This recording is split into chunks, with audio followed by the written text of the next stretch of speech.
வணக்கம். நான் உங்கள் அன்பான சயின்டிபிக் வேதிக் அஸ்ட்ராலஜர் அஸ்ட்ரோ அருண்ஜி பேசுகிறேன். நல்லது நினைப்போம், நல்லதே நடக்கும். தொடர்ந்து நம்மளுடைய வீடியோஸ்லாம் பார்த்துட்டு இருப்பீங்க நம்புறேன். அறிவியல் சார்ந்த ஜோதிட கருத்துக்களும் பலாபலன்களும் பார்த்து கொண்டிருக்கிறோம். சயின்டிபிக் வேதிக் அஸ்ட்ராலஜி முறையில எந்த விதத்திலும் மிகைப்படுத்தாமல் மூட நம்பிக்கையில போகாமல் நம்ம பார்த்துட்டு இருக்கோம். அந்த வரிசையில பாத்தீங்கன்னா இந்த வீடியோல துலாம் ராசிக்கு 2025 ஆங்கில புத்தாண்டோட முதல் மாதம் ஆகிய ஜனவரி மாதம் எத்தகைய ஒரு பலாபலன்கள் நிறைந்த ஒரு மாதமாக காலகட்டமாக துலாம் ராசிக்காரர்களுக்கு இருக்க போகிறதுங்கிறது பார்க்க போறோம்.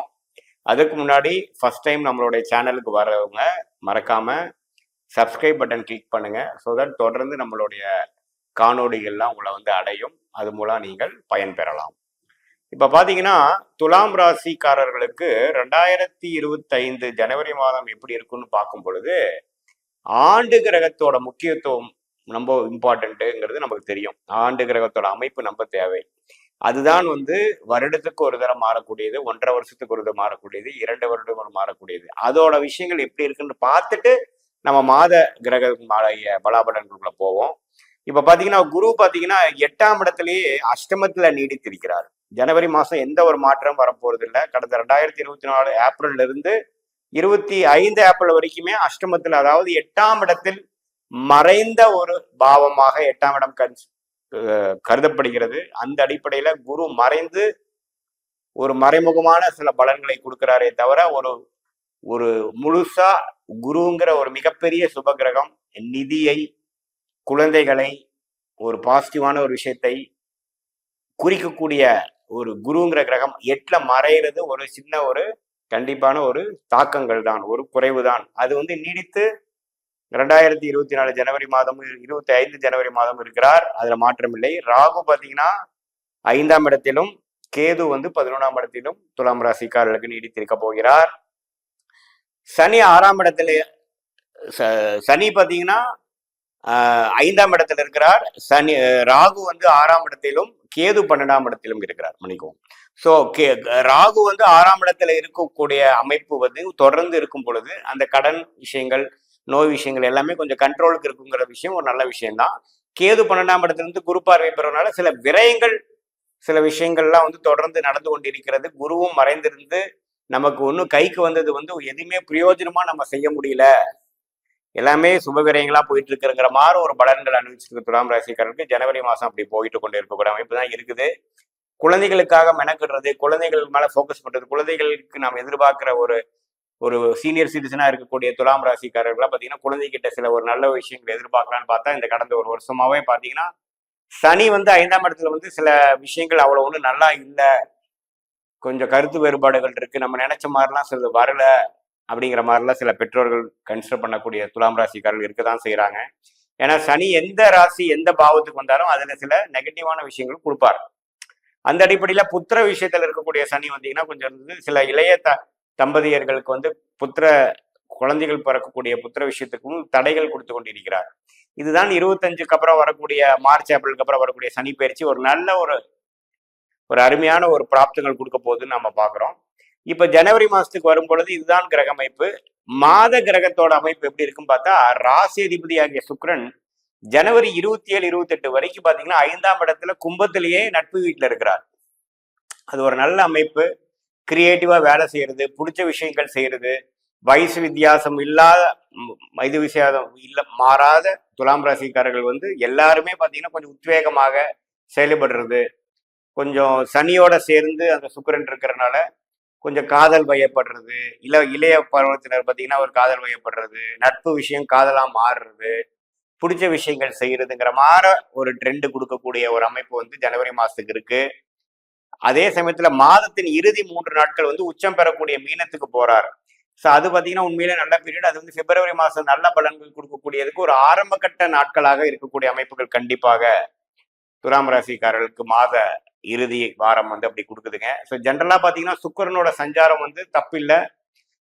ராஜோகாதிபதி சனியோட சேர்ந்து இருக்கிறது, சில மெனக்கெடுதல், சில மாற எண்ணங்கள், சில நட்பு இது மாதிரி மாறுறது, கடுமையா உழைக்கிறது, ஒரு உத்வேகத்தோட செயல்படுறது, அது மாதிரி விஷயங்கள்லாம் கொடுக்கக்கூடிய அமைப்புகள் கண்டிப்பாக உண்டு.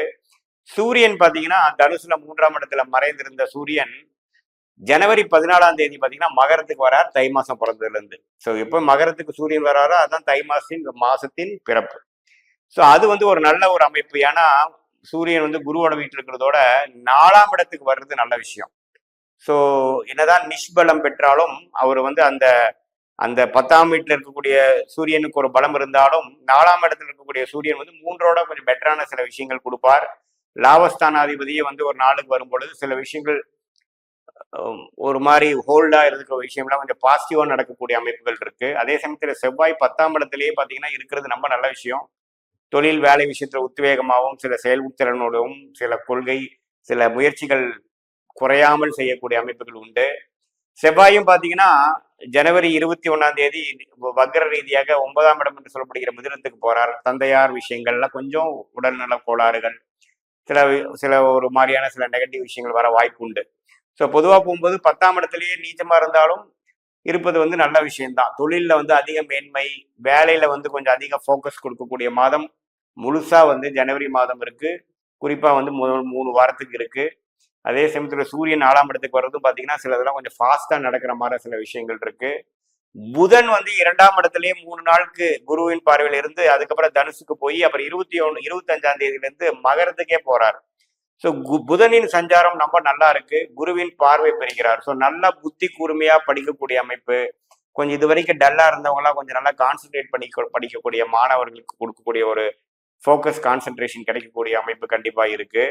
ஏன்னா குருவின் பார்வை நீடித்திருக்கிறார். என்னதான் தனுசுக்கு போனாலும் குரு பார்வை கம்மியானாலும் மிதுனத்துக்கு கனெக்ட் ஆகிறார்.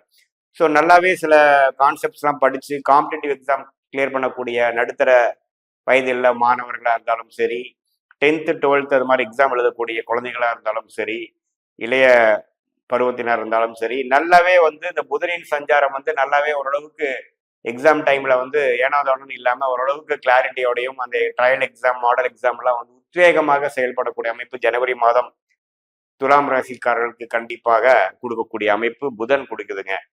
ஸோ பொதுவா பார்க்கும் பொழுது செவ்வாயின் சஞ்சாரம், சுக்கிரனின் சஞ்சாரம், பெயர்ச்சி, இந்த புதனின் பயிற்சிகள், சூரியனின் பயிற்சிகள் எல்லாமே ஓரளவுக்கு சாதகமான ஒரு பலன்கள் தான் இருக்குது ஒழிய இந்த அஷ்டமத்தில் இருக்கிற குரு வந்து நீடித்து 8லயே இருக்கிறாருங்கிற ஒண்ணுதான் குறை. ஸோ மற்றபடி எல்லாமே கொஞ்சம் பரவாயில்லை. பொதுவா பார்க்கும் பொழுது இன்னும் 2025 மார்ச் ஏப்ரலுக்கு அப்புறம் துலாம் ராசி தான் 2025லயே வந்து பெஸ்ட் பலன் அனுபவிக்கக்கூடிய ராசியாக நம்ம பார்க்குறோம். நிறைய டிவி ப்ரோக்ராம்ஸ் எல்லாத்துலேயும் அப்படிதான் முடிவு பண்றாங்க.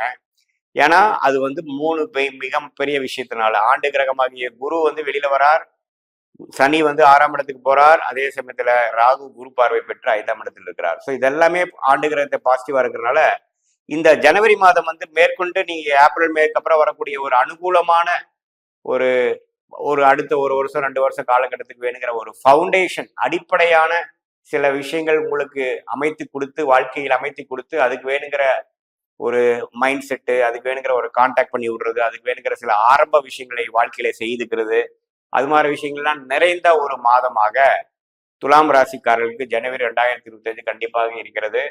இது வந்து ஒரு பொதுவான பலன்களே தவிர இது வந்து உங்களுடைய ஜென்ம ஜாதகத்துல நீங்க பிறந்த தேதி, பிறந்த நேரம், பிறந்த ஊர்ல எந்த மாதிரி ஒரு ஜாதகத்துல பிறந்திருக்கீங்க, உங்க லக்னம் என்ன, லக்னாதிபதி எப்படி இருக்கு, இப்ப நடக்கக்கூடிய தசாபுக்திகள் என்ன, தசநாதன் எப்படி இருக்கிறார், புக்திநாதன் எப்படி இருக்கிறார் கோச்சாரத்துல, இப்ப நம்ம பேசின கோச்சார பலன்கள்லாம் சேர்த்து பார்த்து பிரித்து பார்த்து சொல்லும் பொழுது இன்னுமே துல்லியமான பலன்கள் வாழ்க்கையில் அடுத்துப்படக்கூடிய சம்பவங்கள் எப்படி இருக்க போகிறது, எது மாதிரி முடிவுகள் எடுத்தால் நம்ம சிறப்பாக முன்னேறலாம்ங்கிறதெல்லாம் வந்து கண்டிப்பாக பார்க்கலாம். இது பொதுவான பலன்கள்ங்கிறது நேயர்கள் தெரிந்து கொள்ள வேண்டும்.